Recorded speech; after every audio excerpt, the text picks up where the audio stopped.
हो गई, ठीक है। तो आज हम लोग बेटा स्टार्ट कर रहे हैं नया चैप्टर जिसका नाम है लोकोमोशन एंड मूवमेंट। और मैंने आपको अभी तक हम लोगों ने ह्यूमन फिजियोलॉजी में क्या क्या पढ़ लिया है। तो मैंने पहला चैप्टर पढ़ाया था आपको breathing and exchange of gases, जिसमें हमने क्या क्या पढ़ा था, लंग्स के बारे में पढ़ा था। मैंने आप लोगों को बताया था कि कैसे ऑक्सीजन को हम इनहेल करते हैं, कैसे CO2 को एक्सहेल करते हैं, ये हम लोगों ने पढ़ा था। और दूसरा मैंने ऐसे बताया था आपको एक्सचेंज ऑफ गैसेस कैसे होता है, ट्रांसपोर्ट ऑफ गैसेस कैसे होता है। मैंने कहा था ब्लड के थ्रू होता है, वो हम लोगों ने पढ़ा था फर्स्ट चैप्टर में, breathing and exchange of gases. जो सेकंड चैप्टर मैंने स्टार्ट किया था वो कौन सा था, body fluid and circulation. Body fluid and circulation में मैंने आपको बताया था कि हमारी बॉडी में कैसे ब्लड का सर्कुलेशन होता है, हमारा हार्ट कैसे काम करता है। हम लोगों ने कार्डियक साइकिल के बारे में पढ़ा था, ब्लड ग्रुपिंग के बारे में पढ़ा था। मैंने आपको बताया था कौन कौन से टाइप के ब्लड ग्रुप होते हैं। इसके बाद हमने कहा था अगर मिसमैचिंग होती है तो क्या प्रॉब्लम हो सकती है ना। और इसके बाद हमने आर्टरी वेन्स के बारे में पढ़ा था। मैंने आपको single circulation, incomplete double circulation और डबल सर्कुलेशन के बारे में समझाया था। कैसे हमारा ब्लड, कौन सा ब्लड जो लंग्स वाला ब्लड है वो कौन से हार्ट के चैम्बर में आता है। इसके बाद कौन से हार्ट के चैम्बर से पूरी सेल के लिए जाता है, सही है। और सेल से कौन से चैम्बर में आता है, फिर कौन से चैम्बर से जाता है लंग्स के लिए, ये हमने पढ़ा था। दूसरा मैंने आपको एट्रियम वेंट्रिकल्स के बारे में बताया था बहुत अच्छे से, ठीक है। ये हम लोगों ने पढ़ा था। आर्टरी वेन्स, हार्ट के बारे में पूरा पढ़ लिया था ब्लड सर्कुलेशन में। थर्ड चैप्टर जो मैंने स्टार्ट किया था वो किया था आपको कौन सा, excretory product and there elimination. जहां हम लोगों ने क्या क्या पढ़ा, एक बार मैं थोड़ा सा रिवाइज करवा रहा हूँ, इसके बाद हम लोग आगे बढ़ेंगे। मैंने आप लोगों से कहा था बेटा अकॉर्डिंग टू हैबिटाट, जो अपने अंदर लाइए, कोई बात नहीं, ठीक है। मैंने कहा था अकॉर्डिंग टू हैबिटाट अगर हम बात करें तो एनिमल कितने टाइप के होते हैं, 3 टाइप के। जैसे मैंने आपको कहा था कि एक एनिमल वो होते हैं जो अमोनिया को एक्सक्रीट करते हैं, उन्हें बोलते हैं अमोनोटैलिक। कुछ ऐसे एनिमल होते हैं जो यूरिया का एक्सक्रीट करते हैं, उन्हें बोलते हैं यूरियोटैलिक। और कुछ ऐसे एनिमल होते हैं जिन्हें बोलते हैं यूरिकोटैलिक। ये मैंने आपको बताया था। और हम लोगों ने देखा था कि कौन कौन से एस्टेटिक प्रोडक्ट हैं, जैसे अमोनिया होता है, यूरिया होता है और यूरिक एसिड होता है। अच्छा, अगर टॉक्सिसिटी की बात करें तो मैंने कहा था सबसे ज्यादा टॉक्सिक क्या होता है, अमोनिया, उसके बाद यूरिया और उसके बाद यूरिक एसिड। अमोनिया को बॉडी से रिमूव करने के लिए बहुत ज्यादा पानी की जरूरत पड़ती है, इसीलिए बेसिकली जो अमोनोटैलिक एनिमल्स होते हैं वो कैसे होते हैं, एक्वेटिक। इसके बाद मैंने कहा था कि यूरिया को एवरेज वाटर होना चाहिए, बहुत ज्यादा वाटर ना होगा तब भी काम चल जाएगा। और ऐसे हम बात कर सकते हैं वो एनिमल बेसिकली कैसे होते हैं, टेरेस्ट्रियल। और अगर हम बात करें यूरिकोटैलिक तो यूरिक एसिड के रूप में बॉडी से पैलेट फॉर्म में बॉडी से रिमूव करते हैं एसिडिटी बेस्ड मटेरियल को, और उसके लिए बहुत ज्यादा पानी की जरूरत नहीं पड़ती है।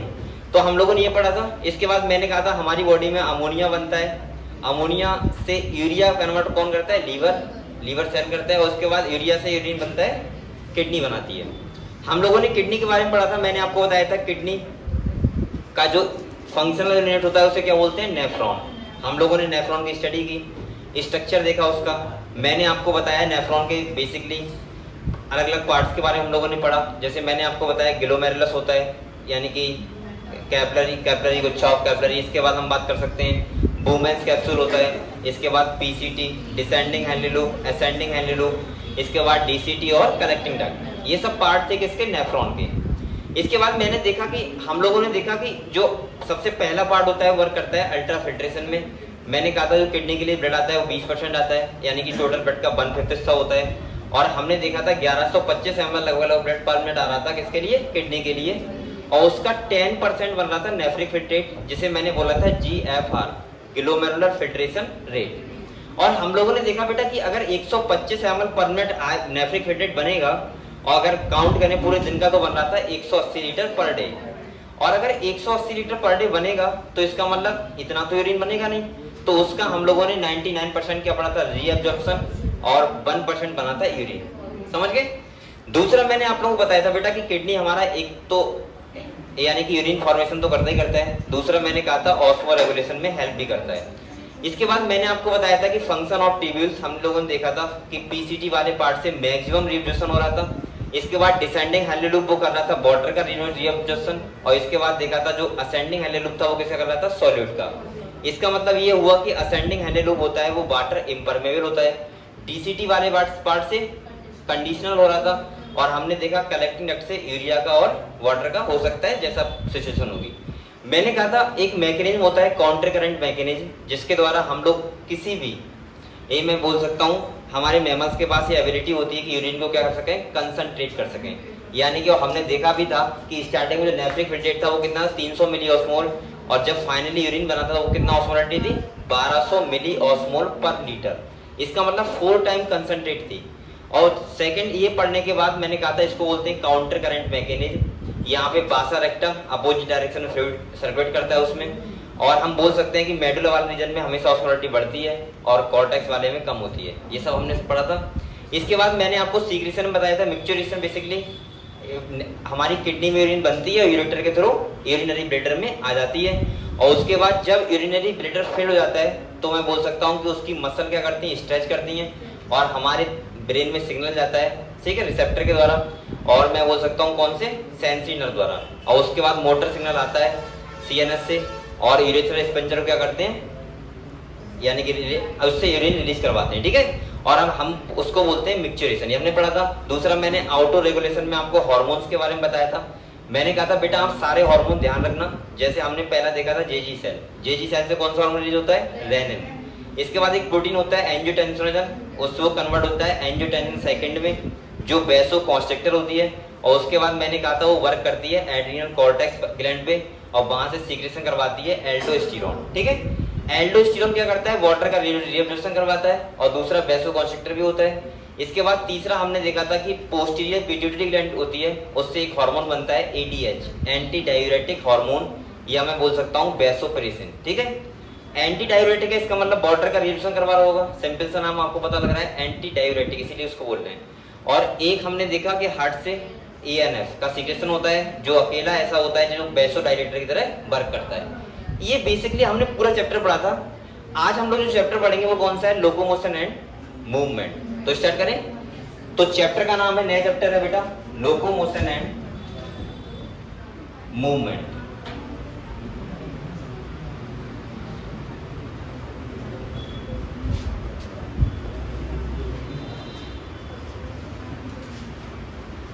अब आप लोग एक बात समझो, आप लोग पहले ये बताओ मुझे, लोकोमोशन के बारे में जानते हो आप लोग? लोकोमोशन क्या होता है, मूवमेंट क्या होता है, समझते हो आप लोग?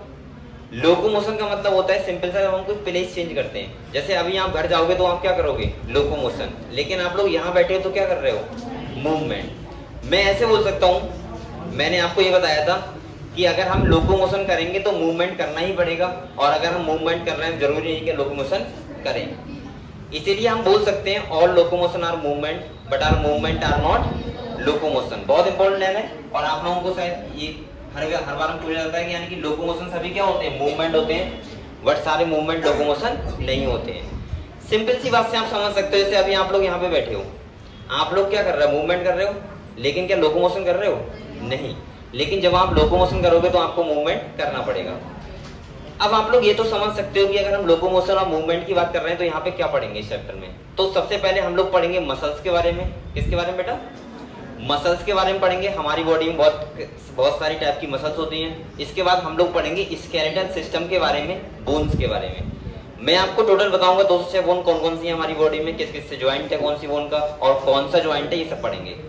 तो पहले थोड़ा सा हम लोग मसल्स के बारे में समझेंगे। अच्छा एक बार बताओ, क्या सब में मूवमेंट क्या सेम टाइप से होता है? नहीं भाई, अलग अलग एनिमल्स में अलग अलग ऑर्गेन्स होते हैं और उनके द्वारा वो मूवमेंट करते हैं। जैसे अगर हम बात करें बेटा, जैसे पैरामीशियम की बात करें, आप लोग बताओ पैरामीशियम में कौन सा मूवमेंट होता है, सीलियरी, क्योंकि उसमें क्या होते हैं, सीलिया। ऐसी मैंने कहा था फ्लैजेला, जिसके पास होंगे वो फ्लैजेलर मूवमेंट करेंगे, यानी कि फ्लैजेला के द्वारा एक जगह से दूसरी जगह जाएंगे। ऐसे ही आपने देखा है अमीबा, उसमें आपको पता है सीडोपोडिया बनता है। ऐसे ही आपने देखा होगा अमीबा में हाइड्रोस्टैटिक मूवमेंट बोलते हैं, यानी कि वाटर के द्वारा होता है, बेसिकली सीडोपोडिया को बनाता है। और अगर हम बात करें अपने हमारी बॉडी में, तो आपको पता है हमारी बॉडी में कौन सा होता है, मस्कुलर। बेसिकली कौन सा होता है बेटा, क्योंकि हमारे पास क्या होती है, मसल्स होती है। क्या होती है? और मसल्स भी अगर जिस एनिमल में मसल्स के द्वारा होगा उसको हम लोग बोलते हैं मस्कुलर मूवमेंट। जैसे आपकी बॉडी में बेसिकली ज्यादातर, वैसे हमारी बॉडी में सीलिया भी हैं, आपको पता होगा। रिप्रोडक्टिव ट्रैक्ट में आपको पता है, फीमेल रिप्रोडक्टिव ट्रैक्ट में फैलोपियन ट्यूब में होते हैं सीलिया, जो एग को कलेक्ट करते हैं। ऐसी हमारी ट्रैकिया में भी होती है सीलिया। लेकिन जो बेसिकली हमारा मूवमेंट होता है वो किसके द्वारा होता है, मसल्स के द्वारा होता है। आपको पता है हमारे पास बोन्स भी हैं और हमारे पास मसल्स भी हैं। हमारी जो मसल्स होती हैं वो क्या करती हैं, फोर्स जनरेट करती हैं और जिससे हम लोग अपना लोकोमोशन को कर पाते हैं। तो हम लोग स्टार्ट करें फिर ये, ठीक है। लोकोमोशन एंड मूवमेंट हम मसल्स के बारे में पढ़ेंगे और बोन्स के बारे में पढ़ेंगे इस चैप्टर में, ठीक है। और इसके बाद जो हमारा अगले 2 चैप्टर बचेंगे उसमें हम पढ़ेंगे कंट्रोलिंग सिस्टम अपनी बॉडी का। एक चैप्टर में हम लोग पढ़ेंगे नर्वस सिस्टम के बारे में और दूसरे चैप्टर में हम लोग पढ़ेंगे एंडोक्राइन सिस्टम के बारे में, ठीक है। तो पहले हम लोग लोकोमोशन एंड मूवमेंट स्टार्ट करते हैं। अगर मैं थोड़ा सा मसल्स के बारे में आपको बताऊं, सही है, फिर आपको अच्छा लगेगा, फिर हम लोग पढ़ते हैं। अगर मैं देखूं तो आपकी बॉडी में मसल्स कितने टाइप की होती है बताओ? बेसिकली होती हैं 3 टाइप की। कितनी टाइप की होती है बेटा? 3 टाइप की मसल्स होती हैं। जैसे अगर हम बात करें टाइप ऑफ मसल्स, बेटा आप लोग बताओ, पहले तो मैं ये देखूंगा कि वो मसल्स है कहां पे, लोकेशन के बेसिस पे। तो कितने टाइप की होती है? 3 टाइप की। ऐसे ही मैं देखूंगा उनका फंक्शन कैसे हो रहा है, जैसे वो कॉन्ट्रेक्टाइल है या नहीं है। अगर स्मूथ होगी तो वो कॉन्ट्रैक्शन करेगी क्या? नहीं। इसके बाद मैं बोल सकता हूँ कि वो वॉलंटरी है या नहीं है, वॉलंटरी है या फिर इनवॉलंटरी है। जैसे मैं आपको अगर बताऊं बेटा, तो अगर हम पहली मसल देखें तो पहला जो होता है वो होता है स्केलेटल मसल। कौन सी होती है? स्केलेटल मसल का मतलब है, एक मिनट रुको, यहां से पहले अगर हम बात करें तो होती है, हेलो, स्केलेटल मसल्स। कहां चले गए थे भाई?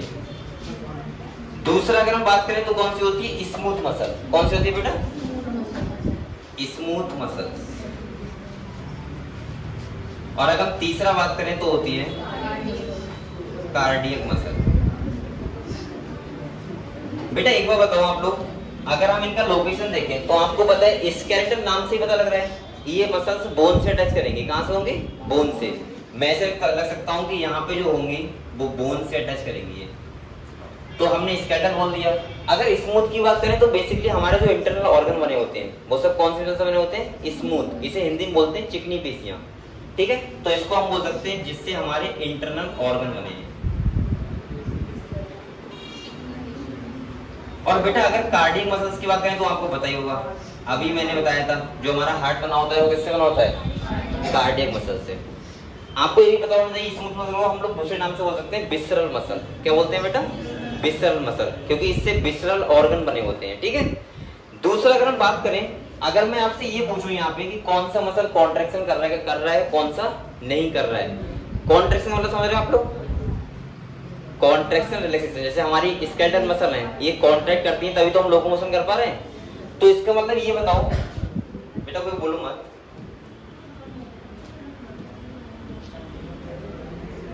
अगर यहाँ पे स्केलेटल मसल की बात करें, अब सुनो बात, जो मसल कॉन्ट्रैक्शन करेगी या रिलैक्सेशन करेगी, कॉन्ट्रैक्ट कर रही है, उस पे आपको पता होना चाहिए प्रोटीन होता है कॉन्ट्रैक्टाइल प्रोटीन। कौन सा होता है? अगर किसी मसल्स पे कॉन्ट्रैक्टाइल प्रोटीन के थ्रेड लाइक स्ट्रक्चर नहीं है, जिन्हें हम बोलते हैं एक्टिन और मायोसिन। मैं ऐसे बोल सकता हूँ कॉन्ट्रैक्टाइल प्रोटीन को हम लोग बोलते हैं, आप लोग थोड़ा समझ लो इसके बारे में। बेटा एक बार बताओ, अगर कोई मसल्स है और वो कॉन्ट्रैक्शन कर रही है, क्या कर रही है? कॉन्ट्रैक्शन कर रही है, इसका मतलब उस पे एक्टिन और मायोसिन प्रोटीन के फिलामेंट होते हैं, इनको हम लोग बोलते हैं कॉन्ट्रैक्टाइल प्रोटीन। क्या बोलते हैं बच्चों? Contractile protein. ये पता क्या करती है? ये मसल्स से कॉन्ट्रैक्शन करवाती है। अगर हम मसल्स को देखेंगे आराम से तो आपको ऐसे वो स्ट्रक्चर दिखेंगे मसल्स के, ऐसे। और बेटा ये फिलामेंट किसके हैं? एक्टिन और मायोसिन। अगर किसी मसल्स पे ये एक्टिन और मायोसिन फिलामेंट नहीं है तो मसल कॉन्ट्रैक्शन रिलैक्सेशन नहीं करेगी। जैसे स्मूथ मसल होती है, इसको स्मूथ क्यों बोल रहे हैं? क्योंकि उस पे कॉन्ट्रैक्टाइल प्रोटीन नहीं होती है। और अगर जिस पे है ऐसा तो उस मसल को बोलते हैं स्ट्रिएटेड मसल्स। क्या बोलते हैं? Striated muscles. समझ गए हम लोग? अगर जिस मसल पे एक्टिन और मायोसिन फिलामेंट हैं तो, और जिस पे होंगे वही क्या करेगा? कॉन्ट्रैक्शन। समझ गए आप लोग? अब देखो यहाँ पे बेटा, यहाँ पे देखो आप लोग, जैसे अगर ये वाली स्केलेटल मसल है, बताओ कॉन्ट्रैक्शन करती है? और अगर कॉन्ट्रैक्शन करती है तो मसल कैसी होगी? स्ट्रिप्टेड मसल। तो इसको मैं बोल सकता हूँ स्ट्रिप्टेड मसल। ठीक है बेटा, आप लोग बताओ स्मूथ मसल करती है क्या? नहीं करती है, इसका मतलब ये कैसी होती है, नॉन स्ट्रिप्टेड मसल। और आप लोग ये बताओ, ये वाली करते ही नहीं करते, इस कार्डियक, आपका हार्ट कॉन्ट्रैक्ट कर रहा है ना, इसका मतलब इसके बैंड प्रेजेंट होंगे, तो ये कैसे होगी बेटा, स्ट्रिप्टेड मसल। चलो अगले देखते हैं। आप लोग ये बताओ, ये वाली जो मसल्स हैं स्केलेटल, ये वॉलंटरी है इनवॉलंटरी है, वॉलंटरी है। आप लोग बताओ, आप अपनी इच्छा अनुसार हाथ पर चला रहे हो, इसका मतलब हमारी जो स्केलेटल मसल होती है कैसी होती है, वॉलंटरी। तो मैं यहां बोल सकता हूं ये कैसी होती है बच्चों, वॉलंटरी मसल होती है। बेटा ये बताओ, क्या हमारा इंटरनल ऑर्गन बने होते हैं वो वॉलंटरी होते हैं इनवॉलंटरी, इनवॉलंटरी। हमारे इनवॉलंटरी का मतलब है हमारी इच्छा अनुसार वर्क नहीं करेंगे। ऐसा नहीं कि आप लोग कहोगे कि भाई अभी हार्ट रुक जाओ रुक जाएगा, ऐसा कुछ नहीं होगा, ठीक है। तो इसका मतलब कैसा होगा, इनवॉलंटरी नेचर होगा इसका। और तीसरा अगर हम बात करें कार्डियक मसल, बताओ वॉलंटरी होती है इनवॉलंटरी, ये भी कैसी होती है, इनवॉलंटरी।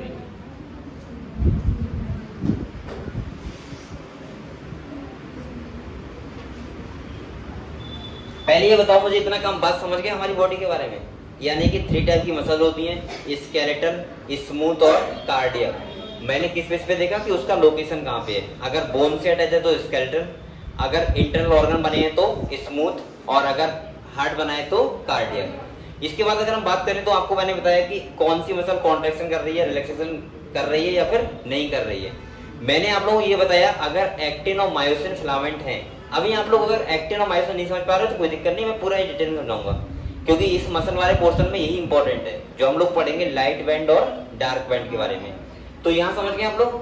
तो कॉन्ट्रैक्शन कौन सा करता है, कार्डियक मसल। इसका मतलब वो, इनको हिंदी में बोलते हैं रेखित पेशियां, अगर आपको समझ में आ रही हो तो ये रेखित है, ये अरेखित है, और ये कौन सी है, रेखित। समझ गए, रेखित का मतलब रेखाएं होंगी इनपे, यानी थ्रेड लाइक स्ट्रक्चर होंगे, और उसको बोलते हैं फिलामेंट, एक्टिन और मायोसिन। सिंपल सी बात आप लोग ये समझ लो, अगर कोई भी मसल कॉन्ट्रैक्शन रिलैक्सेशन करे, कॉन्ट्रैक्शन रिलैक्सेशन मतलब समझ रहे हैं आप लोग। जैसे अगर मैं अपना हाथ इधर कर रहा हूं तो मेरा मसल कॉन्ट्रैक्शन कर रहा है, अगर ये कॉन्ट्रैक्शन नहीं करेगा तो मेरा हाथ ऐसे नहीं होगा। ये बात समझे आप लोग। जैसे आपने देखा होगा जो बहुत एजेड लोग हो जाते हैं कभी कभी, उनमें कैल्शियम की कमी हो जाती है, तो उनकी मसल क्या नहीं करती है, कॉन्ट्रैक्शन रिलैक्सेशन। तो आपने सुना है जकड़न हो जाती है, लोग अगर बैठ गए तो उठ नहीं पाते हैं, उठ गए तो बैठ नहीं पाते हैं, ऐसा होता नहीं होता है। दूसरा आपने देखा होगा जैसे किसी को पैरालाइज हो जाता है तो उसका हाथ पैर मसल क्या नहीं करती है, कॉन्ट्रैक्शन, और कॉन्ट्रैक्शन नहीं करती है तो क्या वो चला पाता है अपना हाथ पैर, नहीं। समझ गए आप लोग। तो बेटा ये दोनों कॉन्ट्रैक्शन रिलैक्सेशन करती है, इसका मतलब ये कैसी है, स्ट्रिप्टेड, और ये कॉन्ट्रैक्शन रिलैक्सेशन नहीं करती, इसका मतलब कैसा है, नॉन स्ट्रिप्टेड। वॉलंटरी का मतलब ये हमारी इच्छा अनुसार वर्क करती है, ये वाली दोनों हमारी इच्छा अनुसार वर्क नहीं करती है, इनका डायरेक्ट कनेक्शन होता है हमारे ब्रेन से। तो आप लोग चाहो तो ऐसे लिख सकते हो।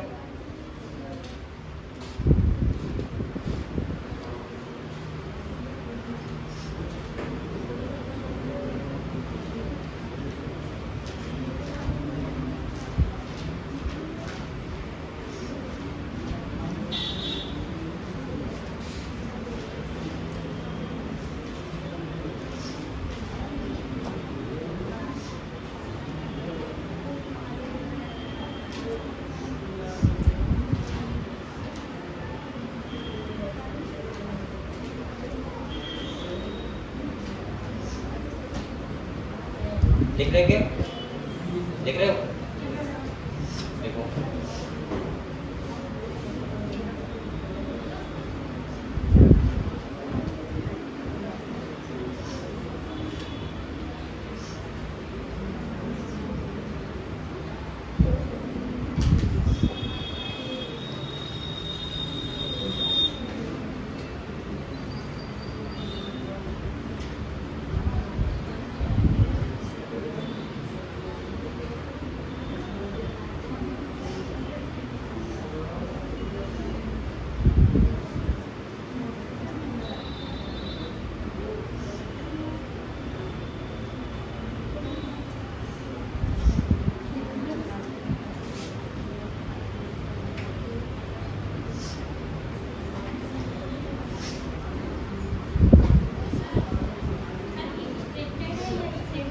स्ट्रेट लिख लो ना, स्ट्रेट लिख लो, बात देखिए STRIATED लिख लो, चाहे STRIPTED लिख लो, ठीक है, स्ट्रिप्टेड।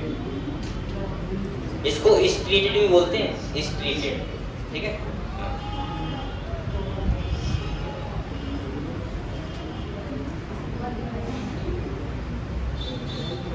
तो आप लोगों ने तैयारी की थी टेस्ट की, तो चैप्टर कर लिए, ठीक है। अब आप लोग पता है क्या पढ़ना है आपको, अब पढ़ना है आप लोगों को, अब पीछे का भी रिवाइज करते रहो बेटा। जैसे कुछ इंपॉर्टेंट मॉर्फोलॉजी एनाटॉमी पढ़ो, क्योंकि बहुत चैप्टर ऐसे हैं कि एकदम से तैयार नहीं होते हैं, पढ़ना पड़ेंगे आपको अच्छे से, बार बार पढ़ना पड़ेंगे। ऐसे प्लांट किंगडम, एनिमल किंगडम है, बार बार उसको रिवाइज करते रहो एग्जाम पे, भूलना नहीं है कुछ भी। कि अगर आपसे एक बार एकदम से कह दिया जाए कि फुल लेंथ टेस्ट होगा, जितने चैप्टर होगा, तो आप लोग आराम से दे सको, ठीक है। ऐसा भी इतना तैयार रहो आप लोग, क्या दिक्कत उसमें। आज से क्या स्टार्ट है, नादुर का स्टार्ट है, पास का यहाँ पर कितने लोगों का है, सही है, लड़कों नहीं रहेगा।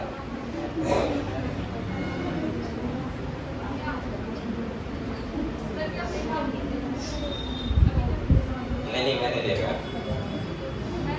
अच्छा।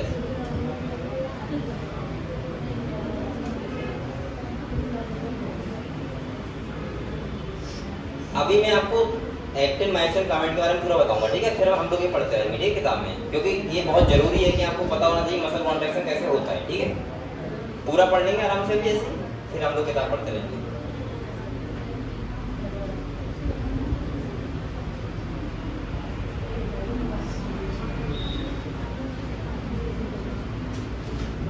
ये किताब का नाम देखना है, अरे पेन रख जाओ।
अगले पीछे के बेटा ये लिख दिया आप लोगों ने, ये लिख दिया।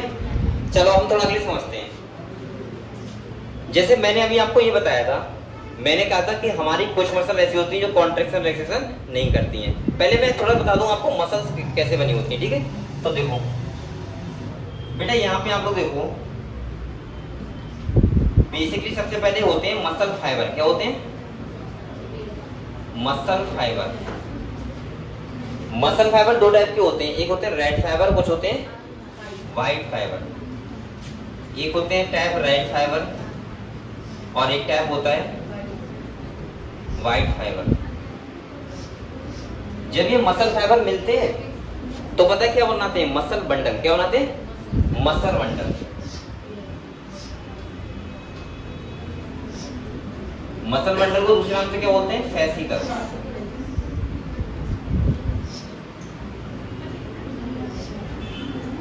फेसिकल्स बोल सकते हैं इनको। और जब मसल बंडल मिलते हैं तो क्या बनता है बेटा? मसल। और ये जो मसल फाइबर होते हैं इससे पहले भी होता है मायोफाइब्रिल। क्या होता है? और मायोफाइब्रिल की अगर हम बात करें तो हम पता है किसकी बात कर रहे हैं? यही तो कर रहे हैं एक्टिन और मायोसिन फिलामेंट की। एक्टिन फिलामेंट और मायोसिन फिलामेंट।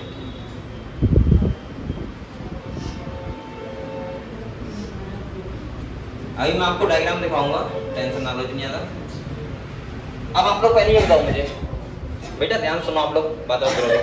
अरे सबसे पहले हम लोग ये समझते हैं कि मसल्स पे ये फिलामेंट का अरेंजमेंट कैसे होता है, एक्टिन और मायोसिन फिलामेंट का।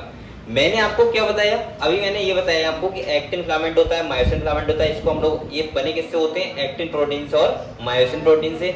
और एक्टिन और मायोसिन जो प्रोटीन होती हैं बेसिकली उनको हम लोग बोलते हैं कॉन्ट्रैक्टाइल प्रोटीन। क्या बोलते हैं, अगर किसी भी मसल्स पे प्रोटीन है और इनके स्ट्रक्चर है तो मैं ऐसे बोल सकता हूँ कि उसको हम लोग बोलेंगे एक मसल कॉन्ट्रैक्शन करेगी और उसी को हम लोग बोलते हैं स्ट्रिप्टेड।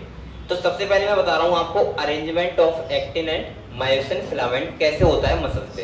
क्लियर, आप लोग समझ रहे हो हम लोग कहाँ बात कर रहे हैं। मैं आपको क्या बता रहा हूँ, जो रेड फाइबर व्हाइट फाइबर होते हैं उन पे कुछ अरेंजमेंट होता है, यानी कि धागेनुमा स्ट्रक्चर होते हैं। वो किसके होते हैं, फिलामेंट, एक्टिन फिलामेंट और myosin filament.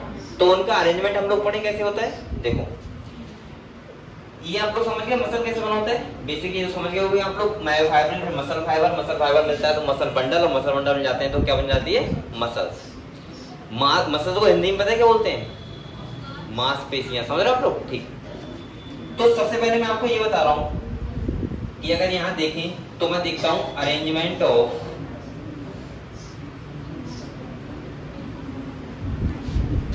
Actin and myosin filament.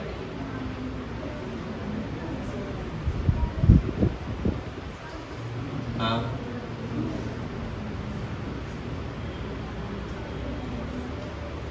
यानी कि कोई भी मसल है उसका अरेंजमेंट कैसे होता है एक्टिन और मायोसिन फिलामेंट का। अगर आप लोग ये समझ जाओगे तो इसका मतलब आप लोग बड़े आराम समझ जाओगे मसल कॉन्ट्रैक्शन कैसे होता है। जैसे आपको ये लगता है इतना आसान काम थोड़ा मसल कॉन्ट्रैक्शन होना, बेटा ये अभी आप पढ़ोगे फुल मैकेनिज्म मसल कॉन्ट्रैक्शन तो आपको पता लगेगा कि हम लोग सोच लेते हैं जैसे मैंने हाथ अपना इधर कर दिया उधर कर दिया, ये इतना आसान नहीं है। ये एक पूरा प्रोसेस होता है कि पहले सिग्नल आता है हमारे वहां पे, सिग्नल सेंसरी नर्व द्वारा न्यूरोमस्कुलर जंक्शन पहुंचता है, वहां पे जाके आपको पता है कैल्शियम आयन रिलीज होते हैं। पहले न्यूरोट्रांसमीटर होता है, वो एक्शन पोटेंशियल जनरेट करवाता है सार्कोलेमा पे। सार्कोलेमा क्या होती है, मसल्स की मेम्ब्रेन। और एक्शन पोटेंशियल जनरेट होने के बाद फिर कैल्शियम आयन रिलीज होते हैं। कैल्शियम आयन रिलीज होने के बाद आपको पता है ट्रोपोनिन हटता है, एक्टिन फिट होता है, सही है। और उसके बाद कहीं ना कहीं स्लाइडिंग फिलामेंट थ्योरी जो एक्सप्लेन की थी उसने, कैसे स्लाइड करते हैं, तो वो टोटल होता है मसल कॉन्ट्रैक्शन। लेकिन अभी हम लोग ये देख लेते हैं कि मसल्स पे कैसे करके फिलामेंट अरेंज होते हैं। समझ गए बात, ठीक है। तो देखो यहाँ पे सबसे पहले मैं आपको बता रहा हूँ, इससे बनाते हैं ना ये, अच्छा है। अरे सॉरी, कहाँ गया वो, ये है।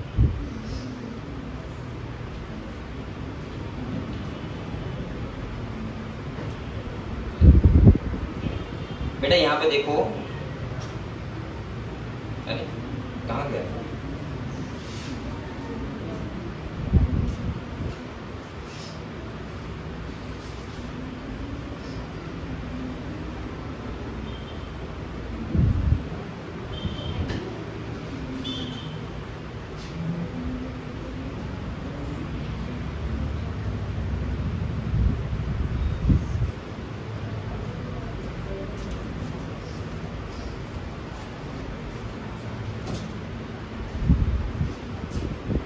अगर आपका क्वेश्चन आएगा तो मैं ये मान चलता हूं कि यहीं से आ जाएगा।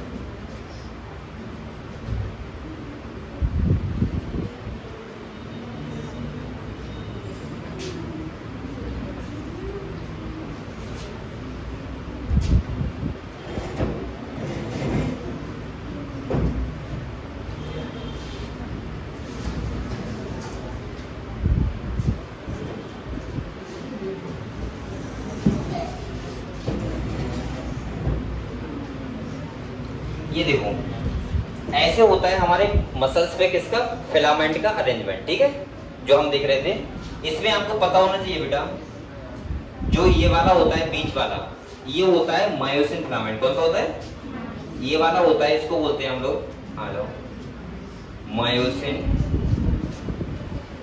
अगर आप लोग ये चीज समझ में आ गई तो मैं ऐसे मानूंगा कि मसल से क्वेश्चन यहीं से आएगा। ध्यान रखना ये बात, मसल से अगर क्वेश्चन आएगा नीट पे कहां से आएगा, यहां से।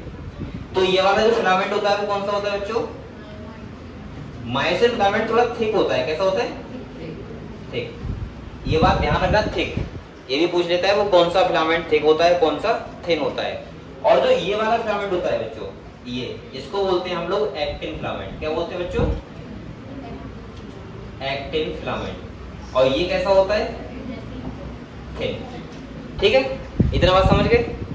दूसरा बेटा अगर मैं आपको बताऊं जो ये वाला होता है, देखो ये सुनो आप लोग, ये वाला जो है, ये वाला यहां से, इसको हम लोग बोलते हैं डार्क बैंड। क्या बोलते हैं?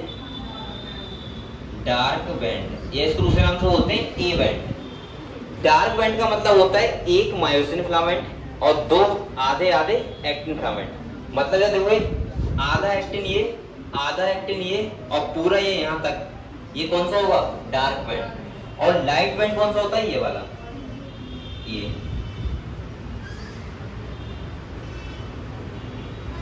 ये होता है लाइट बैंड।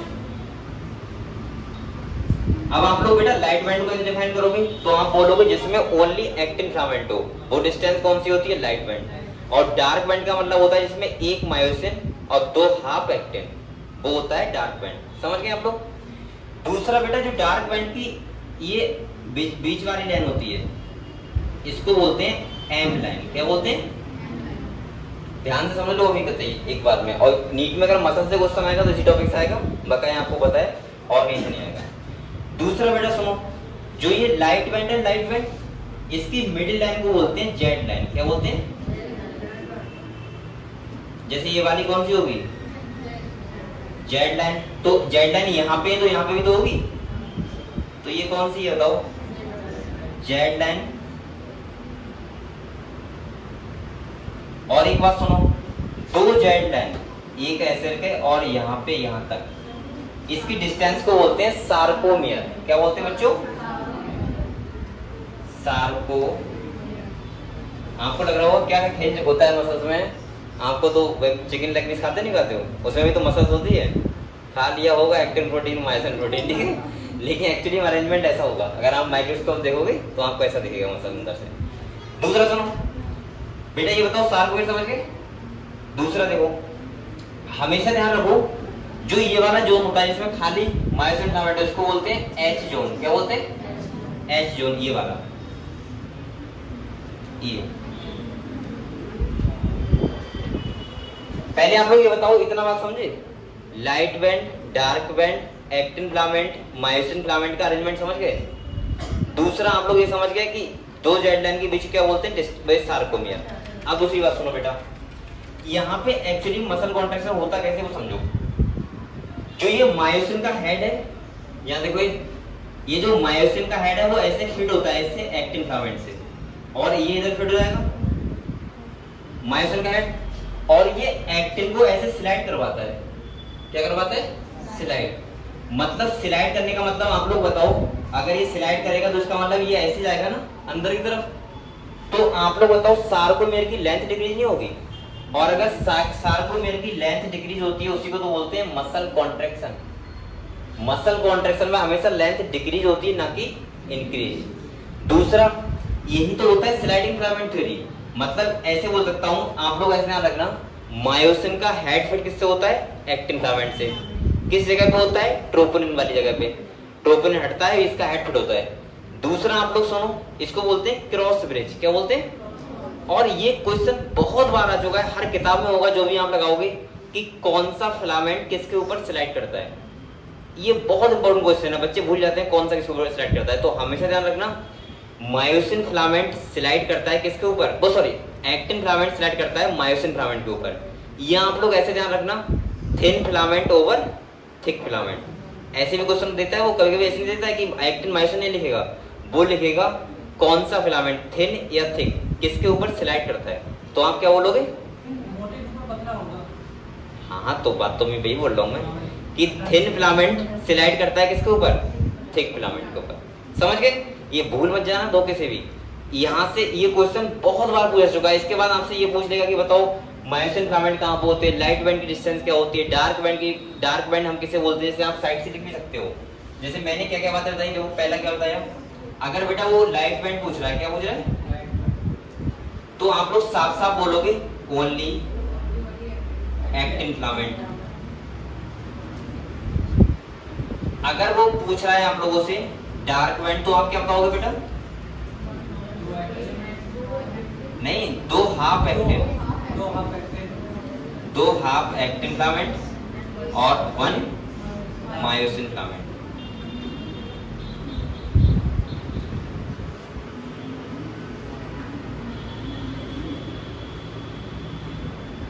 ठीक है। तीसरा आप लोग ध्यान रखना, ये बातें आप लोग साइड से लिख सकते हो किताब के आराम से, जो चीजें आपको ध्यान रखनी है बहुत अच्छे से। दो जेड लाइन की डिस्टेंस क्या बोलते हैं? सार्कोमियर। यानी कि मैं ऐसे बोल सकता हूँ कि अगर आपसे पूछा जाए कि बताओ मसल कॉन्ट्रैक्शन का यूनिट क्या होता है, तो आप क्या बोलोगे? सार्कोमियर। क्या बोलोगे? और सार्कोमियर में जब मसल कॉन्ट्रैक्शन होता है तो बेटा हमेशा सार्कोमियर की लेंथ क्या होती है? डिक्रीज। सार्कोमियर लेंथ क्या होती है? डिक्रीज। समझ गए? दूसरा आप लोग इंपॉर्टेंट बात तो यहाँ से बहुत है। दूसरा, कौन सा फिलामेंट किसको सिलेक्ट करता है, ये भी इंपॉर्टेंट बात है। तो आप क्या बोलोगे? थिन फिलामेंट ओवर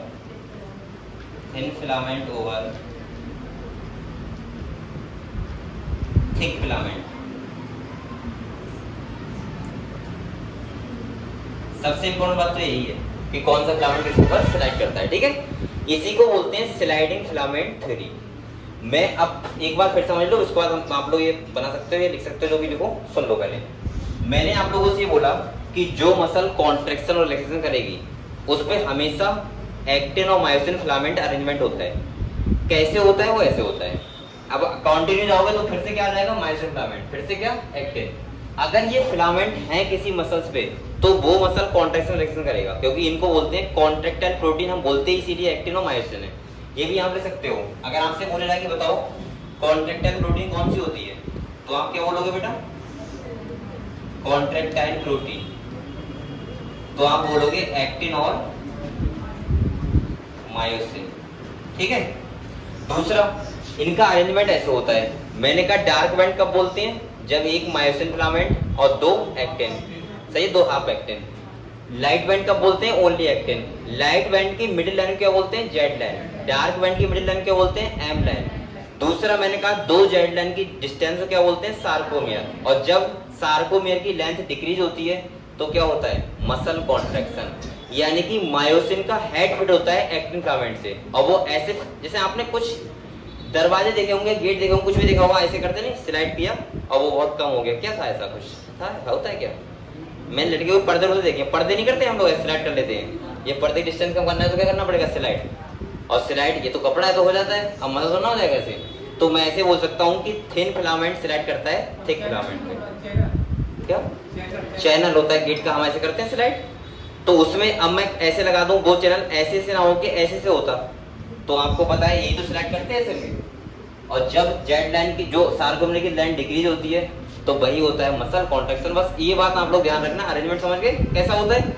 अभी मैं आपको एक्टिन और मायोसिन फिलामेंट जो होते हैं उनके स्ट्रक्चर भी दिखा दूंगा, तो आप लोग चाहो तो इसको नोट कर लो।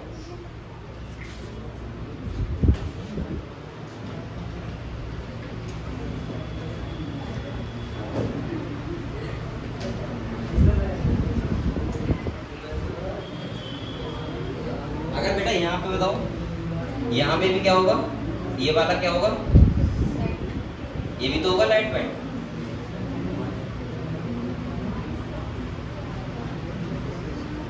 ठीक है।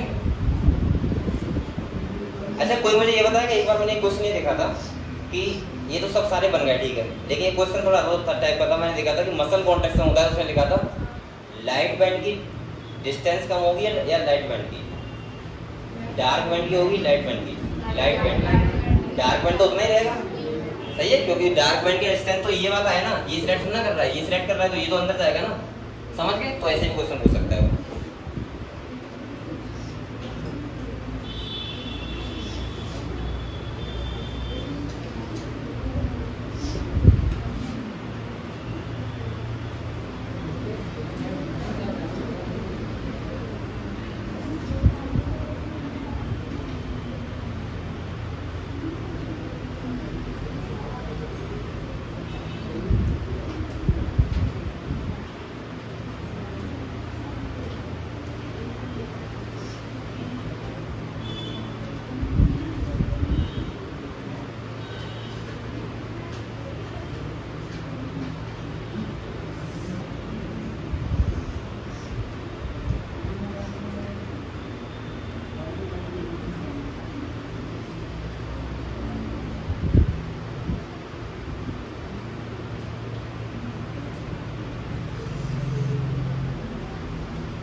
अगर आपने इस चैप्टर में मसल कॉन्ट्रैक्शन से सीख लिया तो बस इसमें और कुछ नहीं है। बोन्स के बारे में 10 मिनट में आपको सिखा दूंगा पूरा, कौन कौन सी बोन कहाँ पे है, ठीक है।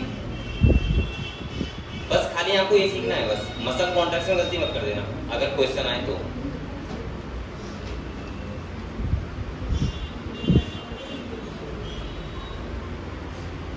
आप लोग कुछ लिख लिया करो, बैठेगा ऐसे लेटेगा ऐसे, मूवी चल रही है क्या? ये थिएटर में से बैठते हैं। हाँ चलो यहाँ पे करो, पेन लेके बैठा करो, कॉपी लेके बैठा करो और कुछ ना कुछ लिखते रहा करो। देखो मैं तो ये कहता हूँ आप लोग यहाँ पे आके टाइम वेस्ट मत करो 15 मिनट का।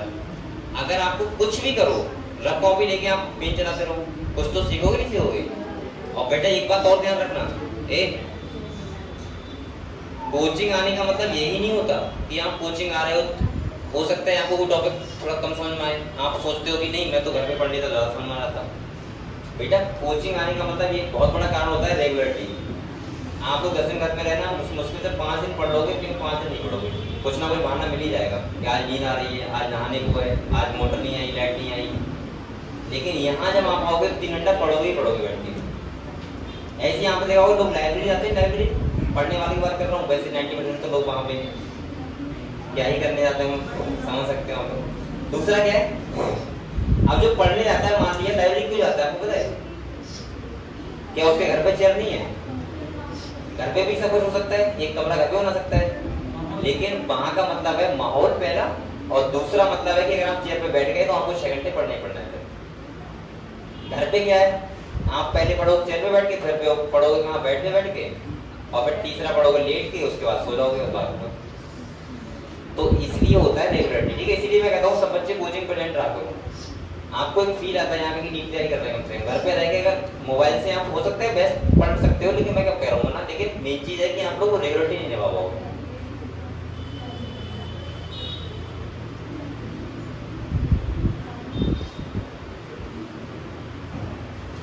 इसीलिए आप लोग यहाँ पे आके बेटा पेन लेके कॉपी लेके आए, मतलब रफ कॉपी में कुछ ना कुछ लिखते ही रहा करो। आपको अगर लग रहा है ये वाला चैप्टर मेरा कंप्लीट है, मान लो अभी होगा तो सीखा नहीं, ठीक है, अगर मान लो हो सकता है तो आप ब्रेड वाला पढ़ो, अगले वाला पढ़ो, पीछे वाला, मतलब आपको तो पढ़ना ही पूरी साल है,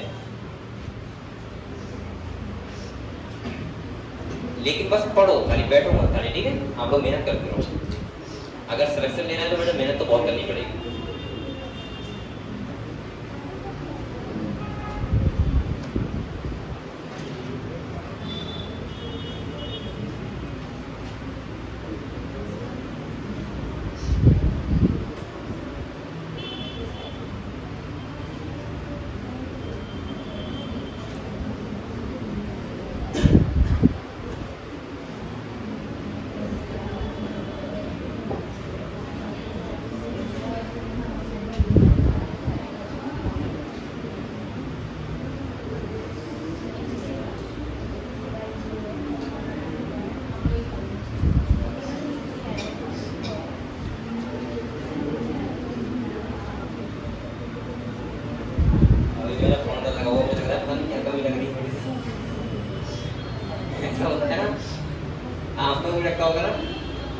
अगर आपके पास फोन नहीं है तो आपको लगता होगा कुछ मिस रह रहा है, मुझे ऐसा लगता है आधा शरीर का थोड़ा कम लग रहा है, या ऐसा लगता है कि कुछ अधूरा है ना?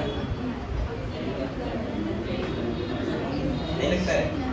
नहीं, कुछ लोग लगता होगा, जो हमेशा लगते हैं उनको लगता है वो।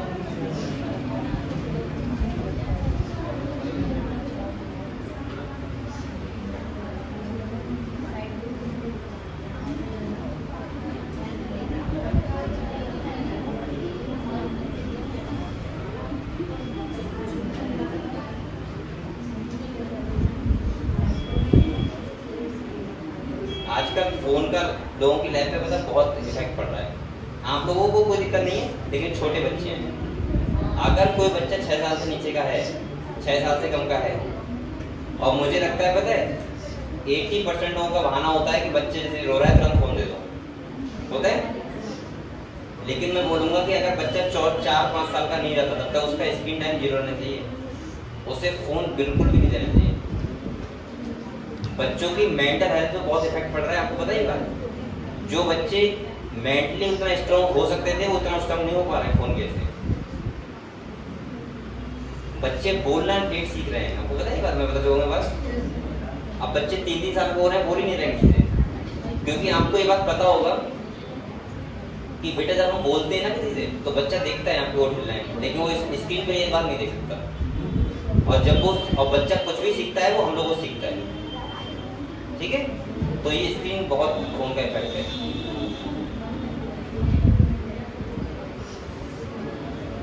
और आप लोग भी अपना स्क्रीन टाइम देखा करो कितना हुआ है, समझ रहे हो? तो कम ही रहना चाहिए।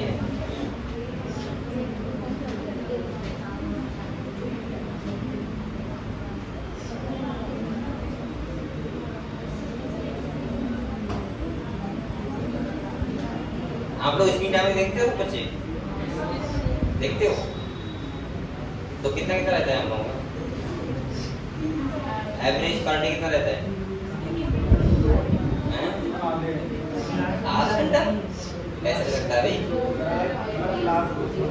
अच्छा, यहाँ तो सुबह उठते उठते आधा घंटा चला देते हैं और सोते सोते 1 घंटा चल जाता है।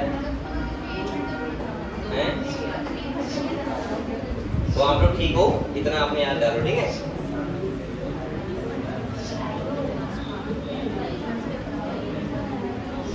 क्योंकि सुबह उठ के लगता है न्यूज देख लो, कुछ ना कुछ न्यूज नहीं खबर आई, उसमें फोन चला जाता है। और शाम को सोने से पहले क्या कर सकते हो? अरे मतलब वीडियो वगैरह कुछ ऐसे इंस्टाग्राम वीडियो वगैरह देखो, क्या कर सकते हो? तो क्या समझ रहे हो? इधर देखो, ये बेटा लिख लिया आप लोगों ने? ये लिख लिया? सब बच्चों ने लिख लिया? चलो आप लोग ये बताओ बच्चों, ये बात समझ गए सब बच्चे? एक्टिन और मायोसिन फिलामेंट आपको दिखा दूं एक बार कैसे होते हैं? बोलो मत आप लोग। बेटा अब हम लोग देखते हैं, ये तो समझ गए अरेंजमेंट कैसा है। हम लोग देखते हैं एक्टिन और मायोसिन फिलामेंट एक्चुअली में होते कैसे हैं, ठीक है। तो क्रोम पे देखें, वहां जाके देखें, क्रोम पे देखो। चलो क्रोम पे दिखाते हैं, क्रोम को आता है, ये हटा दूं।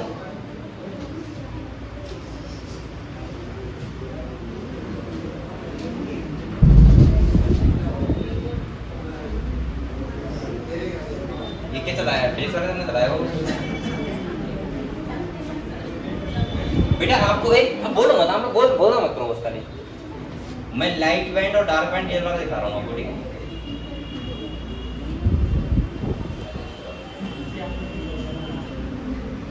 अरे यार क्या हुआ?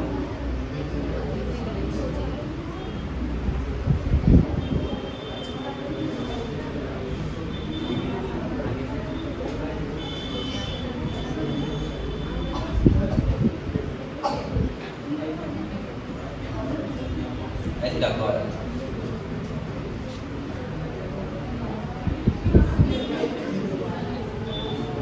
डाटा भी ऐसे में नहीं है,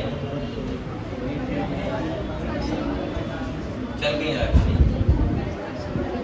चलेगा।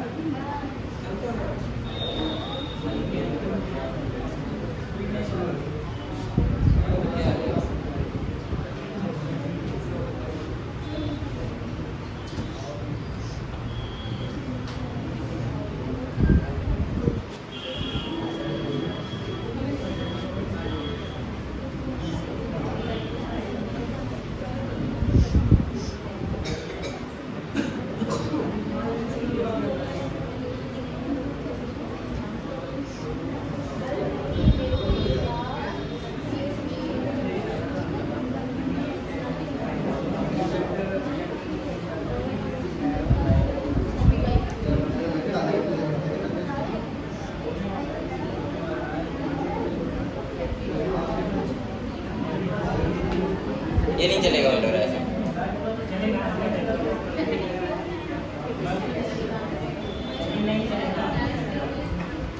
अगर हो जाता है इसमें सिग्नल नहीं आ रही है, फिर वाइफ नहीं चल रहा है। चलो बेटा कोई बात नहीं, हम लोग किताब में देखते हैं। तो अभी आप लोग को समझ गए अरेंजमेंट, समझ गए कैसे? ठीक है, किताब में देखते हैं फिलामेंट कैसे होते हैं। देखो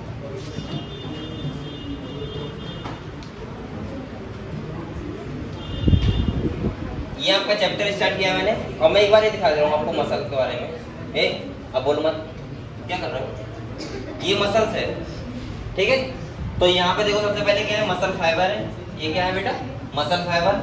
और इसके बात करें मसल फाइबर से क्या बनता है, मसल बंडल, जिसे बोला फेसिकल, और जब फेसिकल मिल जाता है क्या बन जाता है, मसल। इसके बाद मैंने आपसे कहा था बेटा ये ऐसा दिखता है, अगर हम माइक्रोस्कोप देखें तो ये देखो बीच में क्या है, डार्क बैंड, ये है लाइट बैंड, और बीच की लाइन क्या है, जेड लाइन, ये वाली, ठीक है। और अगर इन्होंने बनाया है तो वो ऐसे बनाया है, जो मैंने समझाया था आपको। देखो एक बार यहाँ मैं आपको बता सकता हूँ क्या क्या हो सकता है। देखो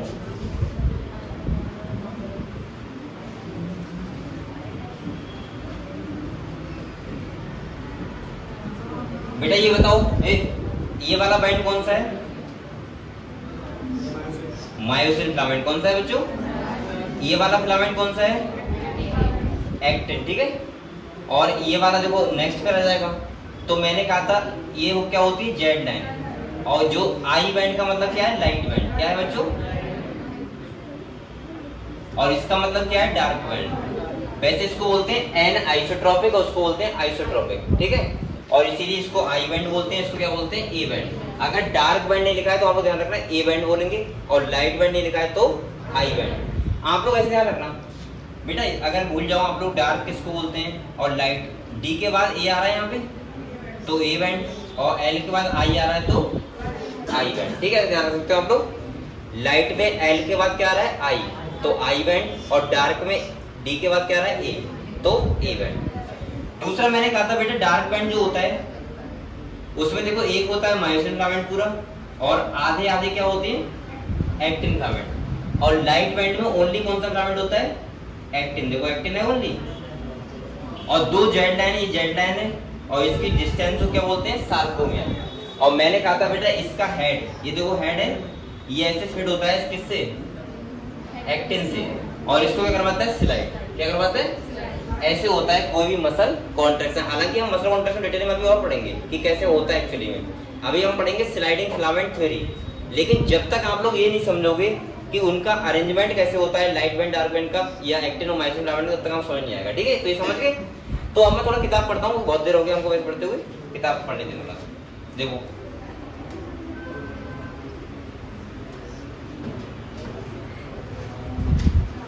हम लोग चैप्टर स्टार्ट कर रहे हैं, कौन सा है, लोकोमोशन एंड मूवमेंट।